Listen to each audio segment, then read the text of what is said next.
नमस्कार, आप देख रहे हैं दूरदर्शन किसान। कार्यक्रम चौपाल चर्चा में आप सभी का स्वागत है। मैं हूं आपके साथ मोनालिसा और आज हमारी टीम आ पहुंची है हरियाणा के रेवाड़ी जिले के झाबुआ गांव में। तो यहां पर चौपाल लग चुकी है और यहां पर चर्चा की हम शुरुआत करेंगे, लेकिन उससे पहले आइए देखते हैं एक रिपोर्ट।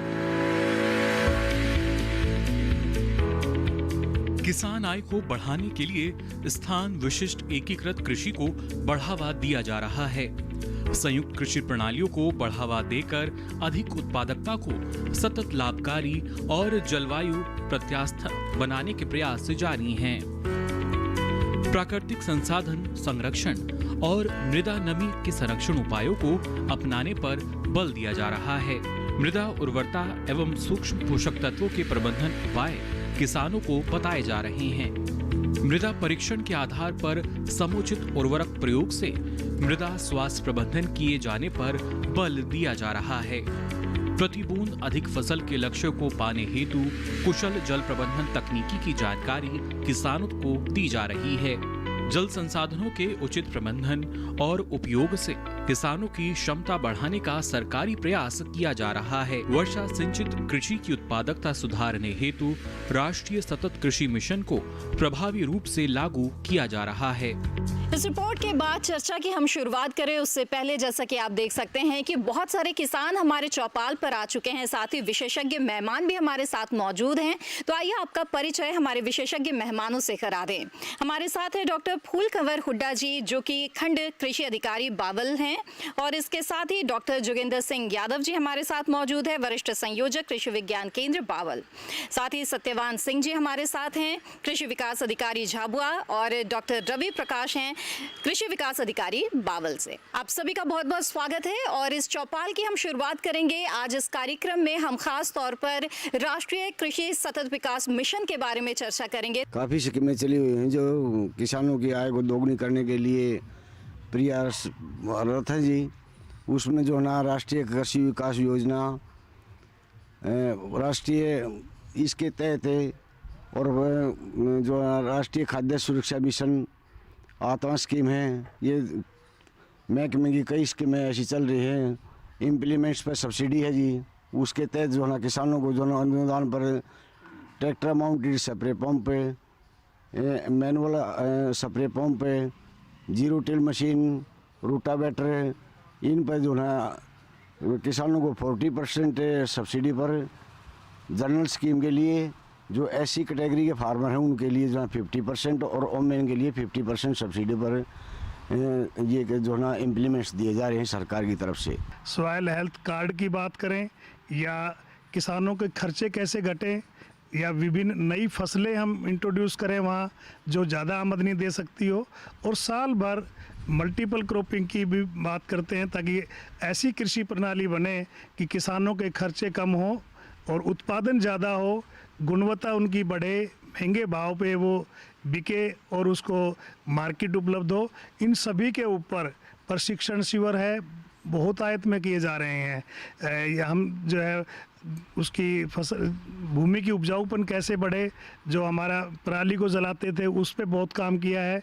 अब उसकी पराली भी किसानों की खरीदने लग गए और उससे दूसरी चीज़ें बना करके और दोबारा उसको खाद में कन्वर्ट करके ताकि वो वापस भूमि में जाए, उसकी पैदावार बढ़े। हमारा ये कहना है कि दोगुना किसान को करने के लिए सरकार ने थोड़ा और कदम उठाना पड़ेगा।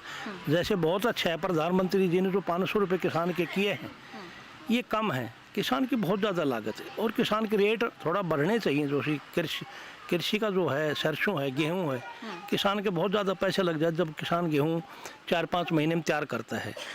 सरकार ने जो स्कीम मृदा स्वास्थ्य की चालू की है उससे हमें बहुत फ़ायदा मिल रहा है, और जो दूसरे इम्प्लीमेंट वगैरह या जीवन की बीमा चल रहा है, फसल बीमा योजना, उसका भी फ़ायदा मिल रहा है इसे पूरा।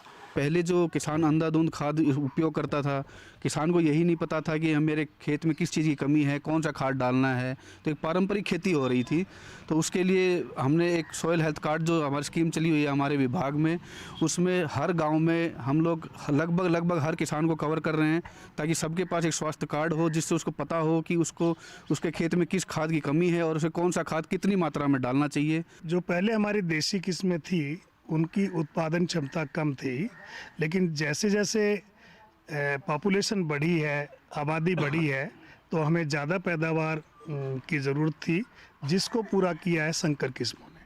संकर किस्मों का पोटेंशियल बहुत ज़्यादा है, उत्पादन क्षमता बहुत है, हालांकि उसको पोषक तत्व भी ज़्यादा चाहिए, न्यूट्रिएंट्स उसको ज़्यादा चाहिए। उसके लिए हम इंटीग्रेटेड न्यूट्रिएंट मैनेजमेंट का अडोप्शन करते हैं, ताकि सारा जो रासायनिक खाद है उस पर हम निर्भर ना रहें। हरी खाद को बढ़ावा देना है, वर्मी कंपोस्ट को देना है, कंपोस्ट खाद जो गोबर की खाद है उसको बढ़ावा देना है, ताकि रासायनिक खाद पे निर्भरता कम हो, गुणवत्ता भी अच्छी रहे और पैदावार भी अच्छा रहे। दूसरा है कि सभी तरह से किसान अपना आमदनी बढ़ाने के लिए खर्चे नियंत्रित रखें। अब जैसी बात हो रही थी कि सॉइल हेल्थ कार्ड, उसका बहुत योगदान है। संतुलित पोषक तत्व बहुत ज़रूरी है। अगर किसी पोषक तत्व की कमी रहे या दूसरे की अधिकता हो जाए तो वो उत्पादन क्षमता को बिगाड़ देता है, उससे हानिकारक दुष्प्रभाव होते हैं, तो उससे हमें बचना चाहिए। सॉइल हेल्थ से आपको पता लगेगा कि किस पोषक तत्व में ये हमारी भूमि कमी है और किस में हमारे जो पर्याप्त है, तो हम ज़रूरत के अनुसार पोषक तत्व देंगे तो उत्पादन क्षमता बढ़ेगी और फ़ायदा भी बढ़ेगा, खर्चे कम होंगे। अभी नई फसलों की बात थी, तो उसमें हम विभिन्न नई फसलें जो हमने यहाँ पे ट्राई की है, तो अरंड की एक फसल जो पूरे भारत में बहुत अच्छी होती है, हमारे दक्षिण पश्चिम हरियाणा में बहुत अच्छी निकली है और उससे मृदा स्वास्थ्य भी बढ़ रहा है। उससे ज़मीन में जो वायु का और जल का जो मूवमेंट है, प्रवाह है, वो बढ़िया होता है, जिससे कि फसल उत्पादन बढ़ता है। ग्रामीण जो अपना कर रहे हैं, खास करके डेयरी उत्पाद दूध का कर रहे हैं, गाय बांध रहे हैं और भैंसों का भी, खास करके गायों की डेयरी काफ़ी हो रही है गाँव के अंदर। अपने कृषि इस काम पर ज़्यादा जोर दे रहा है और फसल का भी जो ऐसा है, नया बीज लेकर के काफ़ी फसल उपज करके काफ़ी मेहनत से, गेहूँ है जैसे डॉक्टर साहब ने बताया, अरंडी है और सरसों है, हमारे जैसे कपास भी बढ़ने लग गई। पहले कहीं हिसार साइड में कपास होती थी जो आज यहाँ बोने लगे हैं लोग, और सब्जियां भी बो रहे हैं। तो किसान अपनी फसल अपने हिसाब से ये बता रहा है। सरकार की तरफ से तो कभी किसान को पूरा आज तक बीज भी नहीं मिला है।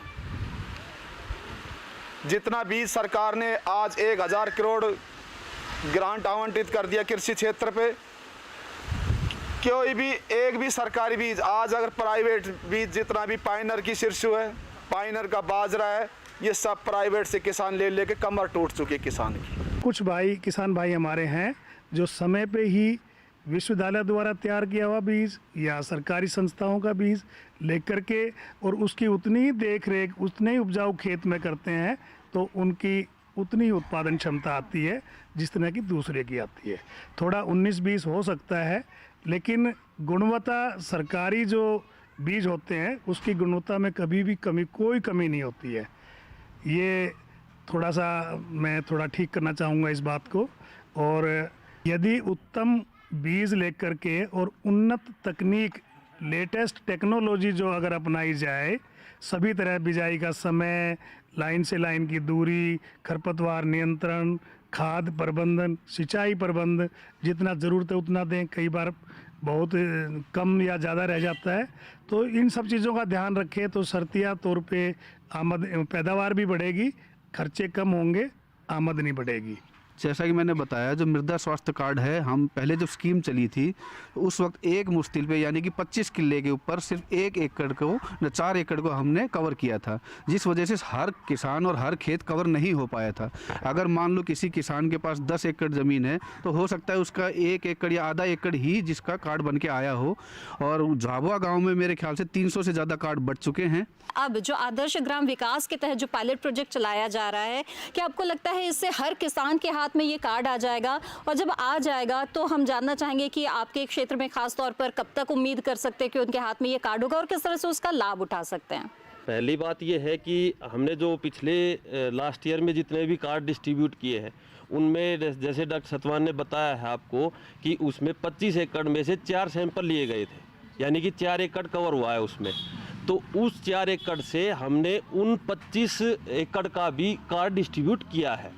तो 300 कार्ड जो हुए हैं वो इसी उस पे हुए हैं कि भाई एक मुश्किल से 4 सैंपल लिए गए हैं और उन 4 सैंपल से सभी के जो उन 4 सैंपल की रिपोर्ट आई है उसी हिसाब से उन 25 एकड़ की रिपोर्ट है। हमको जी मृदा स्वास्थ्य कार्ड गांव में मिले थे जी, और लोगों ने मतलब उनको ध्यान ही नहीं दिया जी। एक्चुअल में बताया भी था पर लोग ध्यान नहीं दे रहे।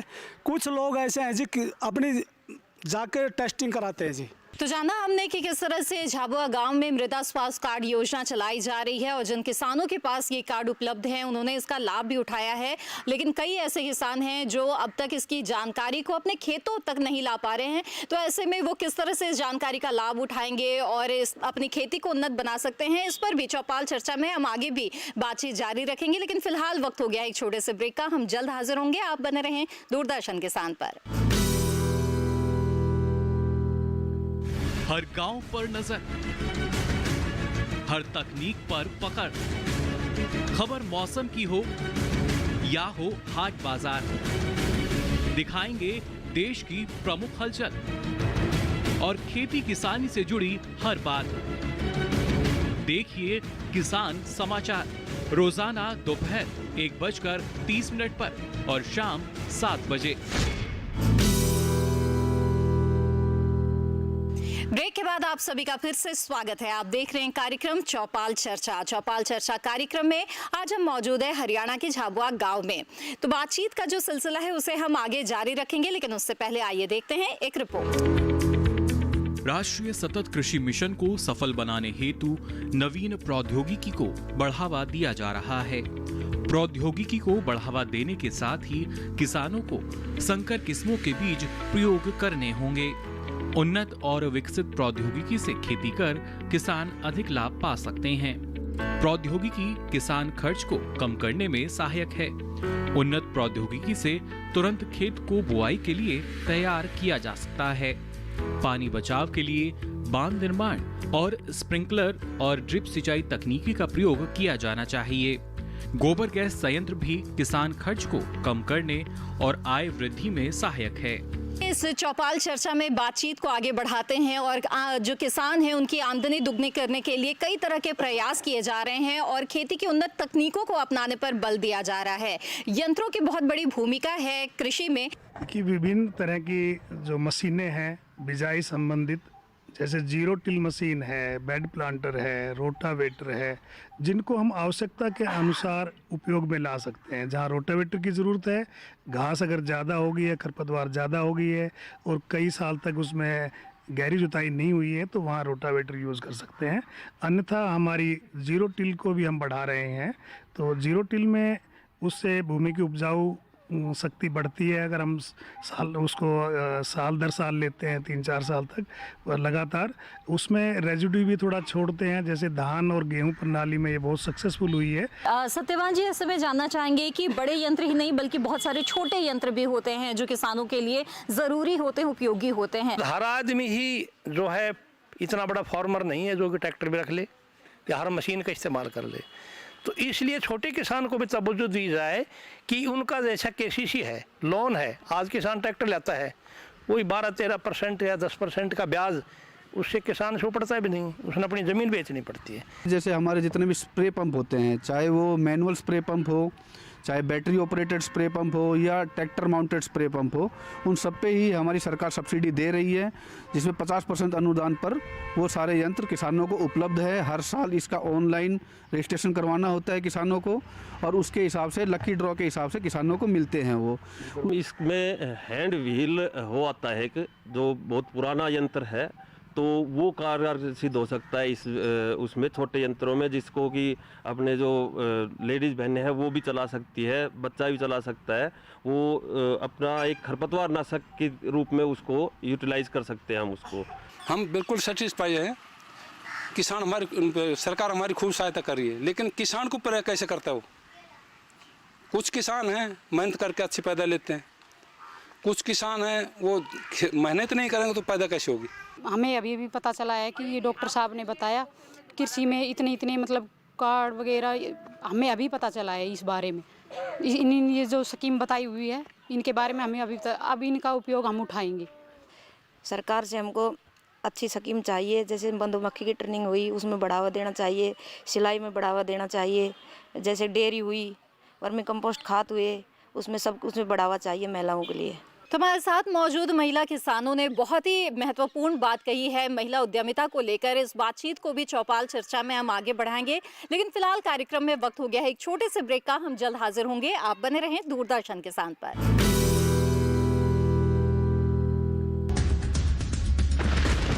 रफ्तार के साथ मौसम के बदलाव की हर खबर, मौसम खबर लाइव देखिए सुबह 8 बजे और 10 बजे, दोपहर 12 बजे और 2 बजे। ब्रेक के बाद आप सभी का फिर से स्वागत है। आप देख रहे हैं कार्यक्रम चौपाल चर्चा। बातचीत का सिलसिला आगे बढ़ाएं उससे पहले आइए देखते हैं एक और रिपोर्ट।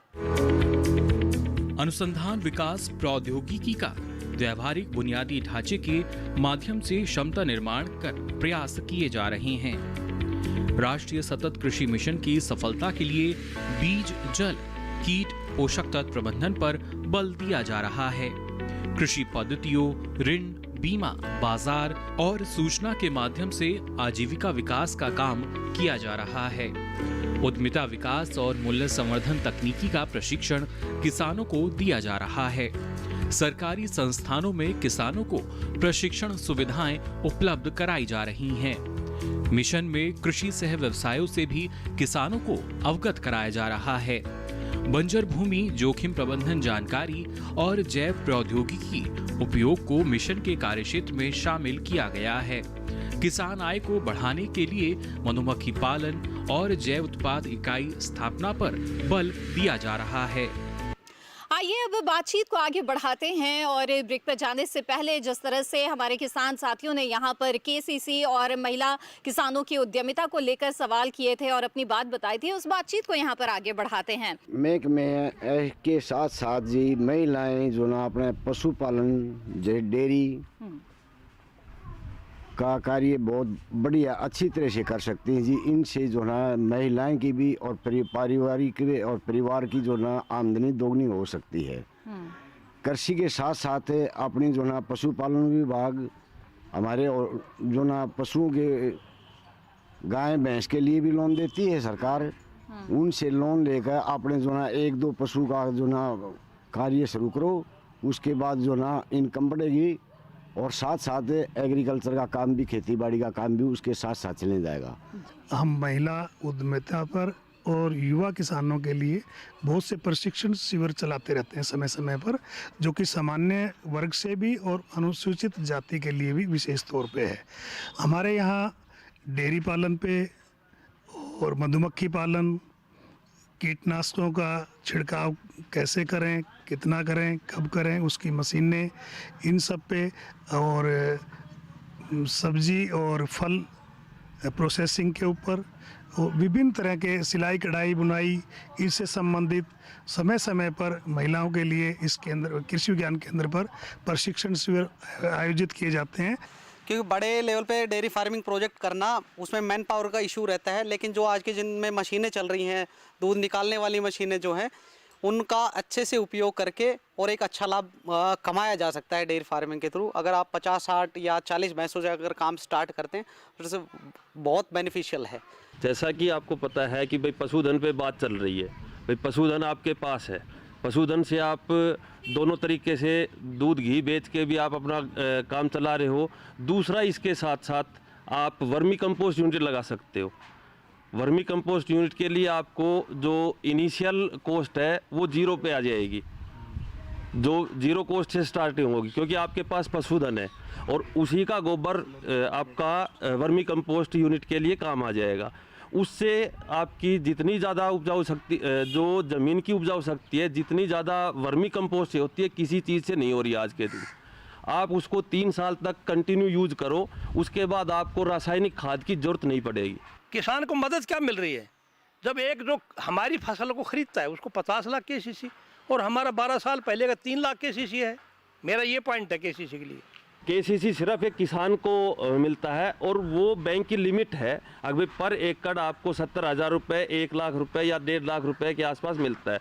और वो जो केसीसी की जहाँ तक हम बात करते हैं, केसीसी का मतलब ये है कि आप उसके जो खेती बाड़ी का काम है उसमें आप उस पैसे को यूटिलाइज करें, न कि उस पैसे को किसी और स्कीम में यूटिलाइज करें। जब भी कोई कृषि विकास अधिकारी या कोई भी कृषि विभाग अधिकारी आपके पास आता है यहाँ पे आपके सैंपल लेने के लिए मिट्टी के, तो उनको पूरी जानकारी दीजिए कि पिछले 3 वर्षों में आपने कौन कौन सी फसल बोई थी रबी में और खरीफ में, ताकि आपके उसी हिसाब से वो आपको बता सकें कि आपकी कौन सी फसल ज़्यादा थी, इसलिए किन कारणों से कौन से न्यूट्रिएंट की कमी आपके खेत में हुई है और आगे आप इसमें क्या लगाना चाहते हैं, ताकि आपको अगर डाक द्वारा आपकी रिपोर्ट भेजी जाती है तो आपको उसमें लिख के बताया जाए कि आप इस फसल के लिए इस चीज़ को आप ज़्यादा खाद के ऊपर ध्यान दीजिए। और इसी के साथ हरियाणा के रेवाड़ी जिले के झाबुआ गांव से ये था हमारा आज का चौपाल चर्चा कार्यक्रम, जिसमें हमने खास तौर पर तमाम उन योजनाओं के बारे में विस्तार से बातचीत की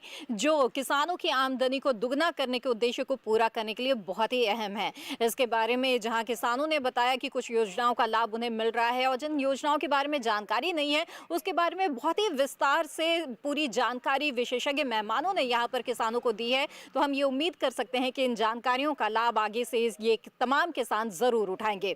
आप सभी विशेषज्ञ मेहमानों और किसानों का बहुत बहुत धन्यवाद इस कार्यक्रम में शामिल होने के लिए। इसी के साथ चौपाल चर्चा में आज बस इतना ही। चौपाल चर्चा की अगली कड़ी में फिर होगी आपसे मुलाकात देश के किसी और गांव से। तब तक के लिए दीजिए इजाजत। आप बने रहें दूरदर्शन किसान पर। नमस्कार।